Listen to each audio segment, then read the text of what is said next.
To study 50 hours of video material from last weekend. Peter Pitt reports. Last weekend, this screwdriver was hurled across the bar of a Bournemouth pub packed with 800 football fans. This just narrowly missed me by a few inches. It's petrifying.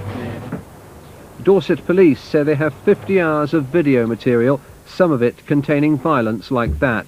Those people who came here, the hardcore, if they think they've got away with it, they're much mistaken, because it won't be many weeks and months when I shall ensure there's a large police operation knocking on their door early in the morning in order to arrest them. In Leeds, meanwhile, this team of detectives are meeting for the first time to analyse their own videos of the trouble at Bournemouth. What I want you to do, therefore, is to work as a team with a view to establishing the identities of the people who have caused all the mayhem down in Bournemouth.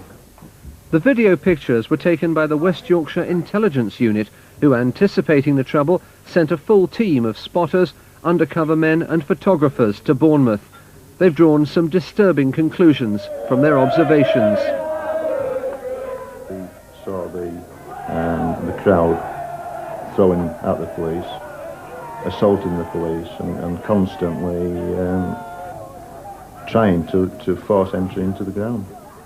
The hooligan element who have been controlled all season by the police, both home and away, and the restrictions put on them by the club themselves, and the work that the club has done to try and prevent hooliganism, they have decided to show themselves in order that next season, when they come against the old rivals, they have established themselves as a force to be reckoned with.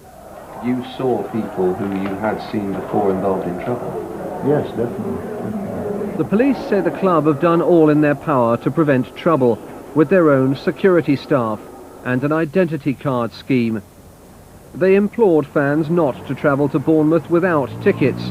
This week, fans admitted they'd ignored that advice. I didn't have one, but I was meant to have one when I get down. The club and everybody were pleading with people I know, like you but not I was to go to Bournemouth. that's how they went, because if you say don't go, they do. Okay, we will now come to our discussions about the consequences of the Bournemouth incidents.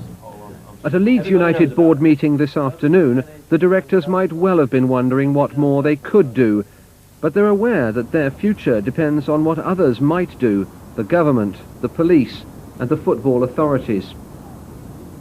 And there'll be further coverage of both the board meeting and the police surveillance work.